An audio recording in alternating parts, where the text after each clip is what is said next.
Hey everyone, it's Alex and welcome to this Marvel Snap video. We're discussing the latest balance update in Marvel Snap, and it's a significant one, not as big as some of the other ones, but definitely a meta shaker targeting some major meta points.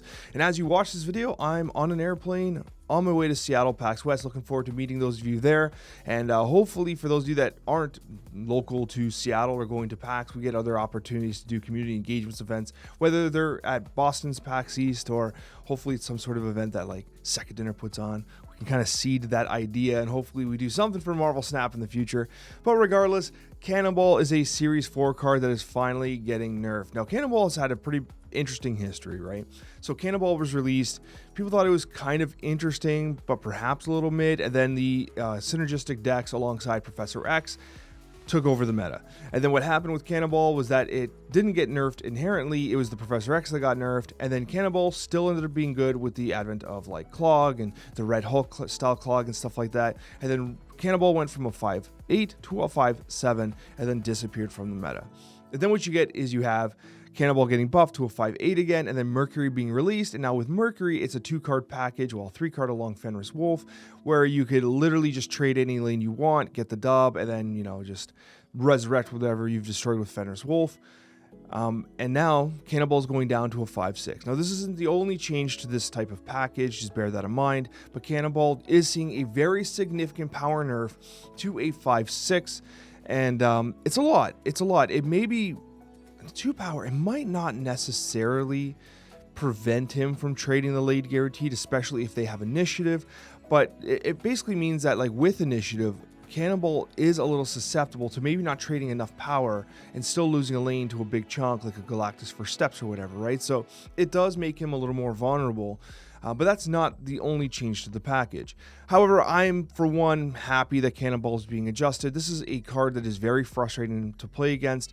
It's a zero fun card for the player that's having Cannonball played against them, right? And it doesn't feel quite as... like, I know Shang-Chi is frustrating, but Cannonball feels like a special type of frustrating, especially since you have such an immediate activator along the lines of Mercury, who is not being changed in this particular balance update. So Cannonball being nerfed from a 5.8 to a 5.6.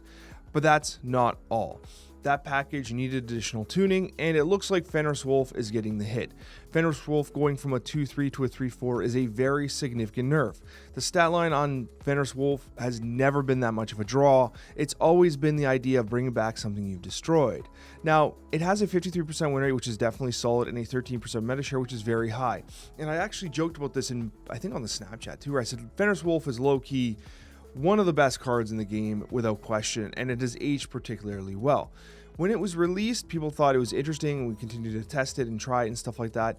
We've seen some Fenris Wolf style, surfer decks, especially with the advent of the end of turn decks, which were feasting on those sunspots and stuff like that, the black cats and everything. That seemed like enough for a silver surfer deck for the most part. But then what we have now is we have packages that are just so immensely powerful with the Cannonball, the Mercury. Mercury got released, and then Fenris all of a sudden saw new life because Mercury, Cannonball, Fenris, Gladiator, and specifically curving into Negasonic, as they note in the notes here, was effective, especially when you add initiative granting kind of play with something like the Galactus for steps. Galactus for steps wants initiative, and then something like a Negasonic can bait those plays into the Herald of Galactus, feeding the Fenris Wolf. So what they wanted to do is they wanted to attack, ironically, they wanted to attack the Fenris Wolf Negasonic interaction. So this is actually a bit of a nerf to Negasonic to some degree, which is not words I would be expecting to say right now. Like, I would not be expecting to say, oh, we're kind of nerfing Negasonic. Like, who would have thought that was happening? But this is specifically to disrupt that curve. 3 costs is a little more difficult to fit into a curve, especially if you're not doing it on turn 6. Being an activate, obviously, Fenris is useless on turn 6. Negasonic's not necessarily, but Fenris is. So what they've done here is they've made it so you can't curve Fenris Wolf and Negasonic. However, you are still able to curve Mercury into Fenris Wolf, into whatever, into Cannonball, right, on 5 or 6. So that curve still exists. Just specifically the Negasonic curve doesn't exist. Fenris Wolf fits better in Surfer, maybe? Like, I'm not sure. Yes, it's a 3 cost. It gets juiced by Silver Surfer.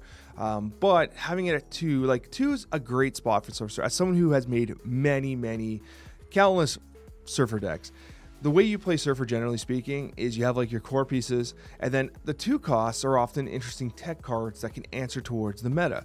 And Fenris Wolf was perfect as a tech piece, right? There's even been times where like I'll put a Goose in there, right, as a 2 cost card to prevent opponents from playing specific types of cards in given locations, and to guarantee I'm able to trade there effectively, prevent, you know, a Shang-Chi from hitting a Sebastian Shaw or whatever, right? So the 2 drops, I usually have 2 of them, are like very meta-centric tech calls. And I mean, if you don't have Fenris, you just play a Forge or whatever, right, in Surfer. But anyways, it'll be interesting to see how Fenris Wolf shakes up overall.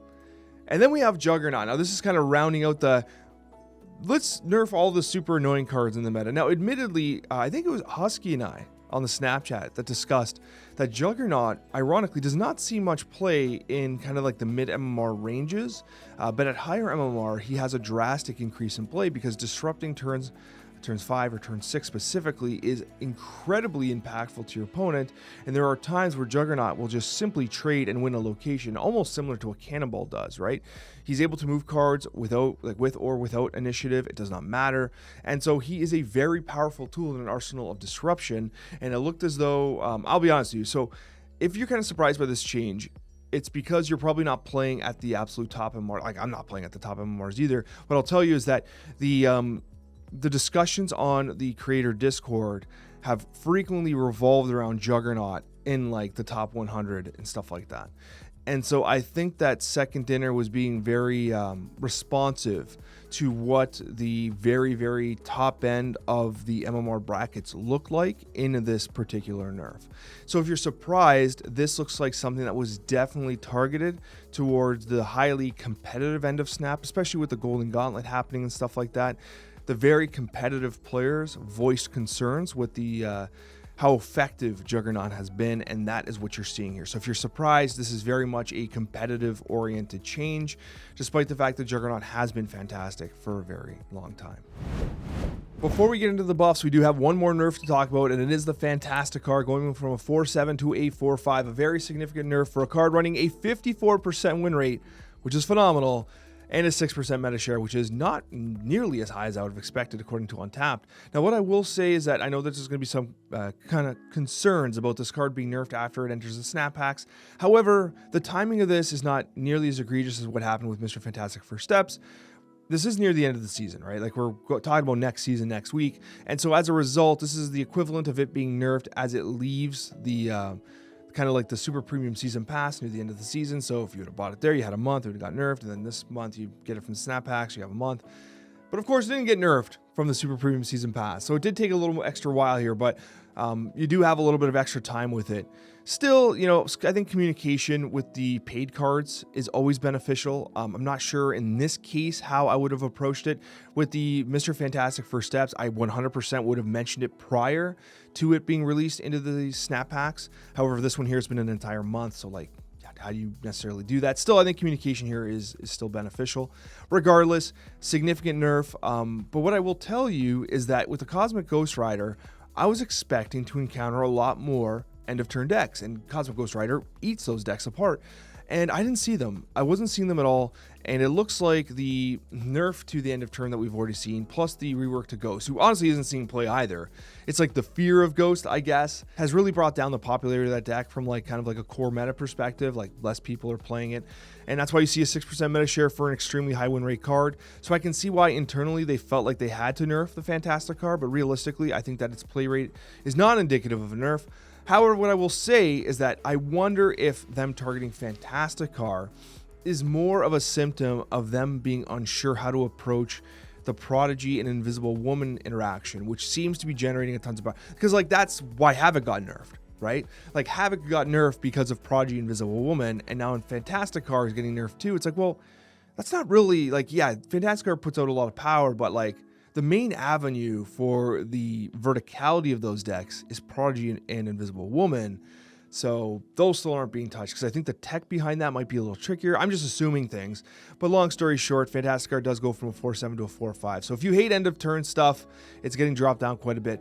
It's unfortunate though, because I think that there's like the Evo end of turn stuff is like fine and fun and stuff like that. It's just specifically the Invisible Woman Prodigy stuff that sucks. It sucks really bad, and it feels borderline unfair. And we're seeing a bunch of like incidental damage being done to some cards that hopefully if they figure out that interaction, they maybe bring Fantasticar back. They bring back the Havoc. Like, Havoc is such a stray. It actually kind of pisses me off. Like, I understand Havoc was putting up insane power in those decks, but in, like, the Agent Venom decks, like, he's absolutely phenomenal. Like, he's great in those decks and absolutely fair in those decks.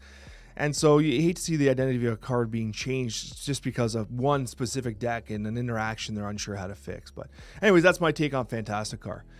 Now we're on to the buffs. We start with Mad Thinker here. Mad Thinker at the start of each turn, after drawing, +2 power if your hand is full. High potential, very difficult condition to meet. They started at 1/1. I gotta tell you, I was like 1/1. Like, I have no interest in even trying this card. As a 1/2 that gains +2 and it's not ongoing or anything like that. Okay, I'm kind of interested. You get 1 proc, he's a 1/4. That's not bad. That's Bobbert territory. Second proc, he's 1/6. He's not doing misery garbage or anything like that. It's not bad, right? So I'll be honest with you. I'm kind of interested in seeing if I can make a Dino Mad Thinker deck work. But then you're playing Devil Dinosaur, who is a magnet for Shangers, Enchantress, Rogue, pretty much everything under the sun.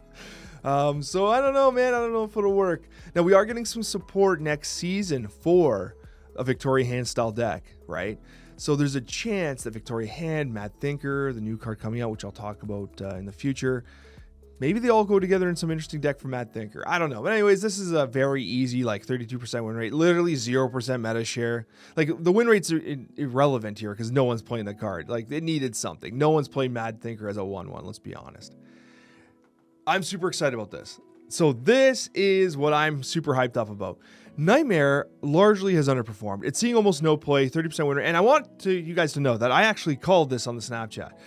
Coccia said I was crazy. Everyone said I was crazy. I was like, I understand Nightmare, like the desire to have Nightmare pop off. And I think the card is super cool, but I suspect it's going to underperform. Do you guys remember me saying this on the Snapchat, that Nightmare was going to underperform and everyone thought I was crazy? People in the comments thought I was crazy. Boom, Nightmare getting buffed. Vindicated.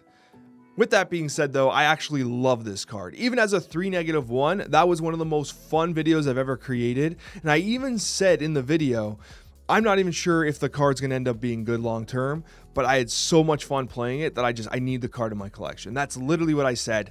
And I love Nightmare. I think Nightmare is such an awesome card, and seeing it being buffed to a 3/1 makes me feel better. Now, obviously, we were playing it with like Merlin and stuff like that, so the -1 wasn't being such like as impactful as it potentially could have been.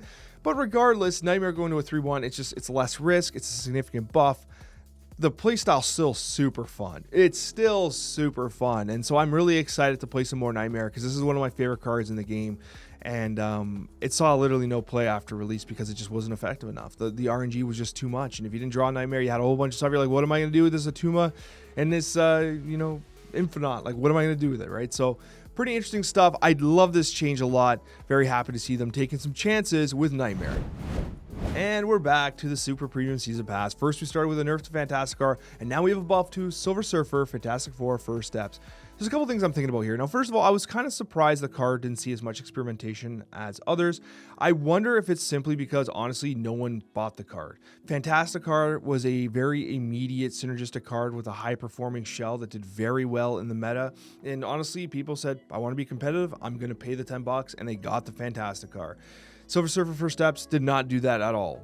No one's playing this card. It's been largely irrelevant, so I'm sure they didn't sell any premium season passes. That's literally what it is. And so now they do the update, they buff it to a 3/5, they hope it maybe hits a deck or two, and then like maybe, as the season's rolling over, all right, fine, I'll spend the extra $10, I'll buy the super premium season pass and save my tokens or whatever, right? Who knows?